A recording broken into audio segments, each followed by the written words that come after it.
Hi guys, അപ്പോൾ ഒരു e-commerce business start ചെയ്യുന്ന ഡേ 1 ആണെന്ന്. അപ്പോൾ ഒരുപാടായി ആഗ്രഹിക്കുന്ന ആമസോൺ, ഫ്ലിപ്കാർട്ട് ഒരു സെല്ലിംഗ് അക്കൗണ്ട് സ്റ്റാർട്ട് ചെയ്ത് നമ്മളെ പ്രൊഡക്റ്റും കാണാനൊക്കെ അതിൽ സെല്ലാണ്. അപ്പോൾ ഒരുപാട് ബാക്ക് വലിക്കാനുള്ള മെയിൻ റീസൺ എന്ന് വെച്ചിട്ടുണ്ടെങ്കിൽ GST ആയിരുന്നു മെയിനായിട്ടുള്ള റീസൺ. ഒരുപാട് പേപ്പർ വർക്കും കാര്യങ്ങളൊക്കെ വേണ്ടി വരുന്നുള്ള ഒരു അബദ്ധധാരണയായിരുന്നു.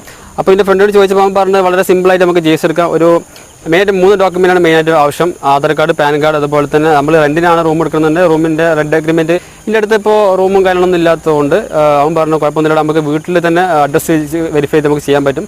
അതിന് വീട്ടിൻ്റെ ബിൽഡിംഗ് ടാക്സ് റെസിപ്റ്റ് തന്നെ സംഭവമുണ്ട്.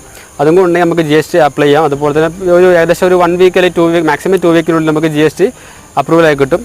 അപ്പോൾ ഇനി ലേറ്റ് ആക്കാൻ പറ്റില്ല. കാരണം ഞാനിപ്പോൾ ഇന്ന് തന്നെ ഡേ 1 എന്ന് പറയാൻ മെയിനായിട്ട് കാരണം ഇത് 1 by 1 ആയിട്ട് നമ്മൾ വീഡിയോസ് അപ്ലോഡ് ചെയ്യാൻ പോകണം. എങ്ങനെയാണ് ഒരു ഇ-കൊമേഴ്സ് സ്റ്റോർ സ്റ്റാർട്ട് ചെയ്യുന്നത്, അതുപോലെ തന്നെ അതിൻ്റെ 1 by 1 ആയിട്ടുള്ള വീഡിയോസ് ഒക്കെ അപ്ലോഡ് ചെയ്യാൻ പോകണം. നിങ്ങൾക്ക് ഇതുപോലത്തെ വീഡിയോസ് ഒക്കെ താല്പര്യം ഉണ്ടെന്നുണ്ടെങ്കിൽ ഒന്ന് കമൻറ്റ് ചെയ്യുക. നിങ്ങൾക്ക് ഇ-കൊമേഴ്സ് ബിസിനസ് സ്റ്റാർട്ട് ചെയ്യുന്നുണ്ടെങ്കിൽ ഫോളോ ചെയ്ത് കൂടെ. അപ്പോൾ 1 by 1 ആയിട്ട് നമുക്ക് കുറേ വീഡിയോസ് അപ്ലോഡ് ചെയ്യുന്നതാണ്. Okay, by.